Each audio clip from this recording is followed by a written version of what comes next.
अखेरतः trailer आलाच. राजा शिवाजी या मराठी चित्रपटाचा ट्रेलर नुकताच YouTubeवरती लाईव्ह आलेला आहे आणि बऱ्यापैकी सगळीकडे इंटरनेटवरती वेगवेगळ्या लोकांचे वेगवेगळे ओपिनियन्स मांडणं सुरू झालेलं आहे.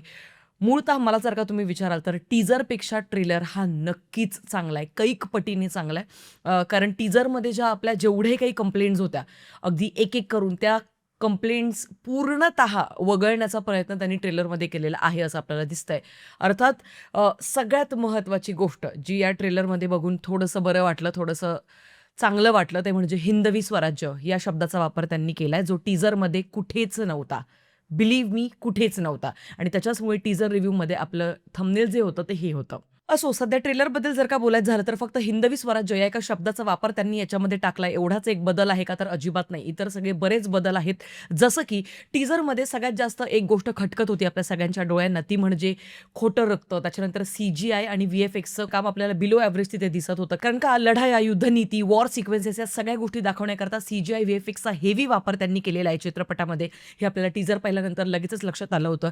त्याच्यामुळे ज्यावेळेला तुमचा सिनेमा इतका जास्त CGI, VFX heavily based cinema असतो, त्यावेळेला ते काम सगळ्यात बाप लेव्हलला आधी व्हायला पाहिजे आणि ते प्रायोरिटी लेव्हलला असतं.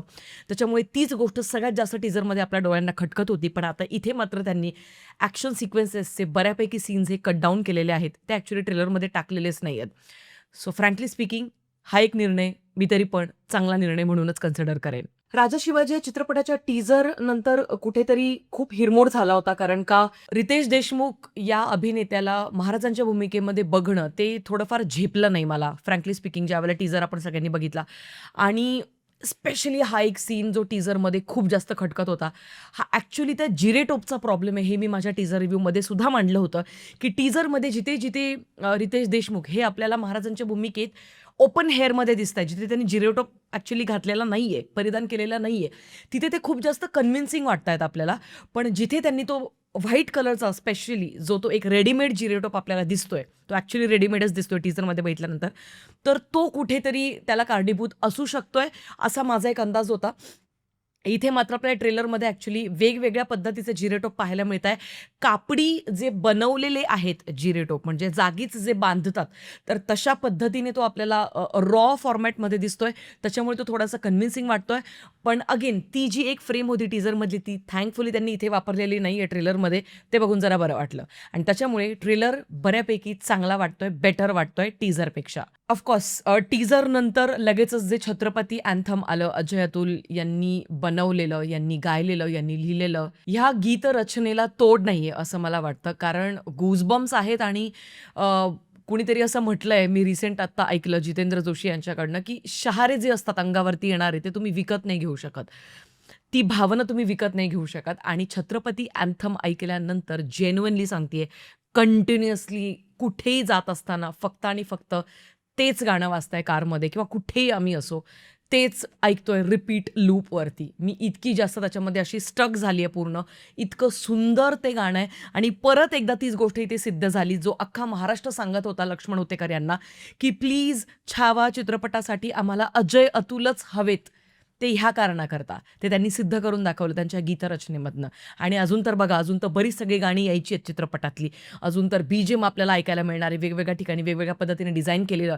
ज्यावेळेला चित्रपट आपण बघू त्यावेळेला ते अजून जास्त खूप आपल्या सगळ्यांच्या अगदी डोक्यात बसेल ते असं फिट ते संगीत आणि इथून पुढचे कितीतरी महिने आपण फक्त तेच ऐकत राहू. अशा पद्धतीने ती गीतरचना असणार आहे. अशा पद्धतीने BGMचं अख्खं डिपार्टमेंट त्यांनी सांभाळलेलं असणार आहे.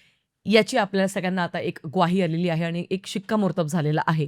सो लक्ष्मण हुतेकर यांना परत एकदा तेच सांगावसं वाटतंय, की जर का छावा 2 बद्दल तुम्ही जर का अजूनही तितकेच सीरियस असाल, तर प्लीज अजय अतुल यांच्या पलीकडे तुमच्याकडे दुसरा पर्याय कुठला यायलाच नाही पाहिजे डोक्यामध्ये, नो मॅटर व्हॉट. आता ट्रेलरची सुरुवात होते 2 भावंडांच्या बोलण्यातनं आणि अत्यंत सुंदर, निरागस पण तितकंच धाडसी ते संभाषण आहे 2 भावांमधलं आणि त्यावेळेला काय परिस्थिती होती किंवा त्या परिस्थितीमध्ये ह्या 2 चिमुरड्यांच्या मनामध्ये काय-काय वादळं सुरू असतील, काय-काय टेन्शन्स असतील, भीती असेल, कन्फ्युजन्स असतील, ह्या सगळ्यांमध्ये ते धाडसी संभाषणं ज्यावेळेला ट्रेलरच्या सुरुवातीलाच आपल्या कानी पडतात ना, तेव्हा मन अगदी असं भरून येतं आणि अजून जास्त चित्रपटासाठी आपण तितकेच उत्सुक होतो, हेही तितकंच खरं आहे. धर्म की रक्षा ही शंभू का धर्म है.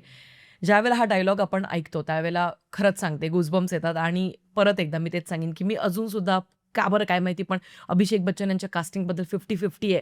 मला त्यांच्याबद्दल आता काहीच नाही बोलायचं आहे. ज्यावेळेला ॲक्चुअल चित्रपट आपण बघू त्यावेळेला कदाचित ते खूप जास्त व्यवस्थितपणे आपल्या सगळ्यांसमोर त्या गोष्टी येतील. पण होय, ट्रेलर बऱ्यापैकी सुंदररित्या कट केलेला आहे. 3 मिनिटांचा ट्रेलर कधी सुरू होतो, कधी संपतो ते कळतही नाही. हो, आता याच्यात पण 1 ते 2 कंप्लेंट्स अजूनही माझ्या आहेत आणि I have to be honest enough with my feelings, with my opinions and with our audience of course. So त्याच्यामुळे आता अफजल खान आहे, ठीक आहे. संजय दत्त भूमिका साकारताय त्याची. संजय दत्त काखेमध्ये घेऊन तोफचा गोळा असा फोडणार, हे प्रॅक्टिकली शक्य आहे का? नाही आहे शक्य, आपल्याला माहिती आहे. पण विलन जो शत्रू आहे तुमचा, त्याला तितकं जास्त मोठं करणं सिनेमाच्या दृष्टीने, सिनेमॅटिक लिबर्टी घेत कधी-कधी फार महत्त्वाचं असतं. कारण ज्यावेळेला त्याचा मृत्यू होतो, त्यावेळेला खूप आपण मोठं कार्य केलंय याची एक भावना आपसूक आपल्या सगळ्यांच्या मनी येते. तेव्हा जेव्हा तो शत्रू तितका मोठा दाखवलेला असतो. त्याच्यामुळे अर्थात ह्या गोष्टी थोड्याशा एक्झॅज्युरेटेड नक्कीच वाटतात. पण सिनेमा आहे त्याच्यामुळे सिनेमॅटिक लिबर्टीच्या नावाखाली ते आपण मला असं वाटतं की अगदीच झेलून घेऊ शकतो.